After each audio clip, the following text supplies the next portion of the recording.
College শেষ হয়ে গেছে, আমরা বরং একটু চা খেয়ে আসি। হ্যাঁ চল, একটু চা খেয়ে আসি। এখন আমার একদম চা খেতে ইচ্ছা করছে না, প্লিজ আমাকে তোরা জোর করিস না। রাই, আমরা বুঝতে পারছি তোর মনের অবস্থাটা, কিন্তু দেখ তোর উপর কিন্তু অনেক দায়িত্ব, ভাইকে মাকে কিন্তু তোকেই সামলাতে হবে। এরকম করিস না, আর মন খারাপ করে থাকিস না রাই। আমার তো তোদের কাছে ছাড়া মন খারাপের কোনো জায়গাই নেই রে। বাড়িতে তো নিজেকে অনেকটা বেশি স্ট্রং করে রাখতে পারছি, কিন্তু তোদের কাছে এসেই আমি আমার সব দুঃখের কথা বলতে পারি।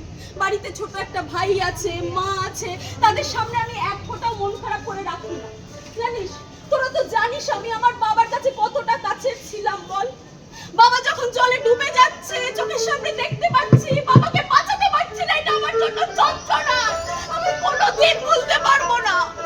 আমরা বুঝতে পারছি, কিন্তু আর কতদিন এরকম মন খারাপ করে থাকবে? আচ্ছা এক মিনিট, আচ্ছা রাই, মানে এত কিছুর পর তোর সাথে আর সেভাবে কথা বলার সুযোগ হয়নি, মানে এই আঙ্কেলের কাজ আর এত কিছু খবর, নানা রকম ভাবে খবর তো আমরা পেয়েছি, পুলিশ কেস।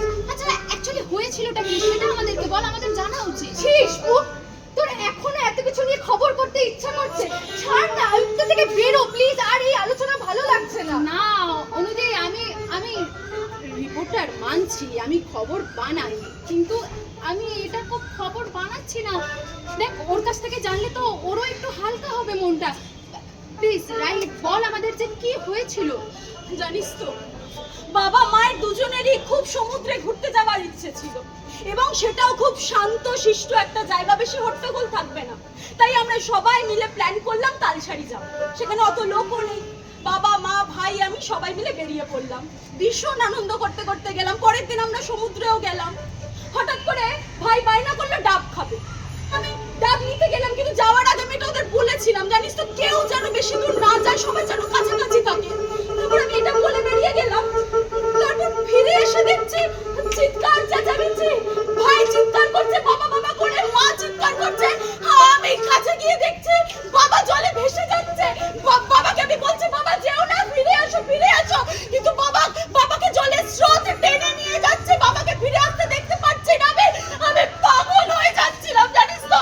মা বলছে তোর বাবাকে ডেকে নিয়ে তোর বাবাকে বাঁচা, ভাই বলছে তুই বাবাকে বাঁচা, বাবা চলে যাচ্ছে, কিন্তু আমি কিছু করতে পারছি না। আমার বাবা আমার চোখের সামনে চলে গেল। শান্ত হ।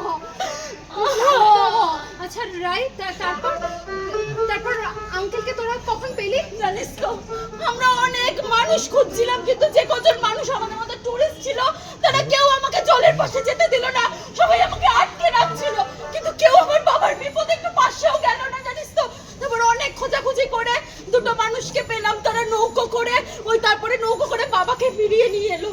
তারপর আর কি হাসপাতালে নিয়ে গেলাম, কিন্তু আমার না বারবার মনে হচ্ছিল বাবা বেঁচে আছে, বাবা বেঁচে আছে, কিন্তু ডাক্তার বলল বাবা আর নেই, কারণ অনেকক্ষণ সময় জলে ছিল বাবা। শান্ত হ, কাকুকে তো আমরা ফিরিয়ে আনতে পারবো না, যেটা হওয়ার হয়ে গেছে। এই তো কিছুদিন আগে তারপর ওই যে একজন ডাক্তার এবং তুই ভাব, কাকতালীয়ভাবে রাহুল দে এবং জুবিন গার্গ ওরা দুজনেই একই ভাবে জলে ডুবে মারা গেছে। এবং তুই ভাব, ওরা সেলিব্রিটি, ওদের আশেপাশে এরকম কোনো মানুষ ছিল না যেখান থেকে ওদেরকে তুলে এনে ওদেরকে বাঁচাতে পারে।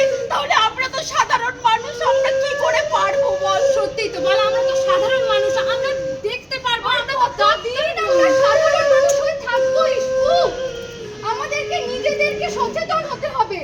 আরে বাবা, আমরা কিভাবে সচেতন? একটা মানুষ জলে ডুবে যাচ্ছে, ওর বাবাকে কি করে বাঁচাবো? তো ডাক্তার সেই জন্যই তো আমাদের ছোটবেলা থেকে সাঁতার শেখা প্রয়োজন। একজন মানুষ জলে ডুবে গেলে কি করে তাকে উদ্ধার করবো, সেটা এখানে যদি কেউ থাকতো যে তাকে জল থেকে তুলে আনে বাঁচাতে পারতো, তা না করে আমরা দাঁড়িয়ে দাঁড়িয়ে দেখি আমরা কতটা খারাপ হয়ে গেছি। এবং তুই ভাব, সোশ্যাল এত মানুষ শুধু মানুষের দোষ দেখছে, কে কতটা ক্ষতি করেছে, কে কি ভুল করছে, এইসব দেখছি। আমরা তো সোশ্যাল মিডিয়ার কমেন্ট বক্স খুললেই দেখতে পাই, প্রত্যেকে আমরা ডিটেকটিভ হয়ে গেছি, প্রত্যেকে আমরা ডাক্তার হয়ে গেছি। আমরা মানুষকে জিজ্ঞেস করি এই তুই সাঁতার জানিস, কেউ যদি না বলে তখন আমরা বলে যা, তাহলে তোর সাথে কথা বলবো কেন, কিছুই তো শিখিসনি। একদম, একজন সেলিব্রিটি মানুষ বলে তার জীবন নিয়ে আমরা নাড়া ঘাটা ছেড়াছেড়ি করছি, তাদের ব্যক্তিগত, তাদের সন্তান আছে, তার মা আছে, তাদের কথা ভাবছি না। আসল যে কাজটা, যে আমাদের সাঁতার শেখা প্রয়োজন। আরে দেখ, সাঁতার কাটলে ওর বাবাকে কি করে বাঁচাতে? বাজে বাজে জানলে এটা হতো না। কাকুকে তুলতে দেরি হয়ে গেছে, কিন্তু হঠাৎ এই যে পাড়ায় পুকুরে জলে নেবে হঠাৎ করে জলে ডুবে যায়, তখনও তো তুলে বাঁচানোটা প্রয়োজন। তার মানে তোরা বলতে চাইছিস আমাদের কলকাতায় এই যে এত পুকুর, ঝিল, সুইমিং পুল এবং লেক, এইখানে যদি পড়ে যায় তাহলে যদি আমরা সাঁতার জানি বা যদি না জানি তাহলে আমাদের কারোর হেল্প নিয়ে তাদের তৎক্ষণাৎ তুলে আনতে হবে। একদমই। আচ্ছা তুলে আনলাম, ঠিক আছে মানছি আমরা সাঁতার শিখলাম এবং তুলে আনলাম, কিন্তু তারপরে সে যদি সেখানেই মারা যায় সেই সেখানে তো জন্যই তো বলছি সিপিআর ট্রেনিং বলে ট্রেনিং হয়, সেই ট্রেনিংটা আমাদের জানা প্রয়োজন। প্রত্যেকের না হোক কিছু জন তো আমরা সিপিআর ট্রেনিংটা নিতে পারি।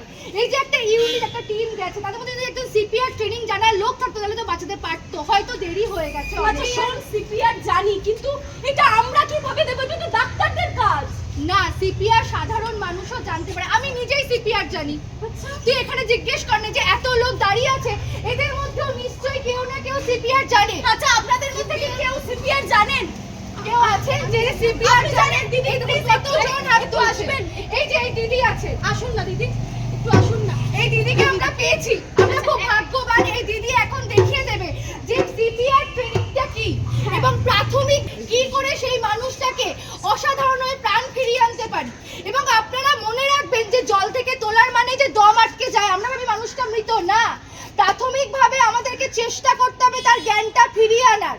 এবং এই দিতে পারি একদম 5 মিনিটে 2 মিনিটে ম্যাগি বানাতে পারি, যেরকম 5 মিনিটে আমরা মানুষের জীবন বাঁচিয়ে ফেলতে পারি।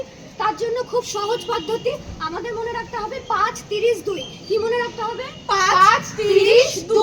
কি মনে রাখতে হবে? 5-30-2। 5 বার কি দেব? শ্বাস। 30 বার দেব চাপ, আবার 2 বার দেব শ্বাস। কি দেব? 5 বার দেব শ্বাস, মুখে শ্বাস দেব, তারপরে 2 বার চেস্টে চাপ দেব এবং তারপরে আবার 2 বার শ্বাস দেব। এরকম করে কতক্ষণ করো? যতক্ষণ না সেই ব্যক্তির প্রাণ ফিরে আসছে বা সেই ব্যক্তির কোনো রেসপন্স আসছে। তাহলে একটু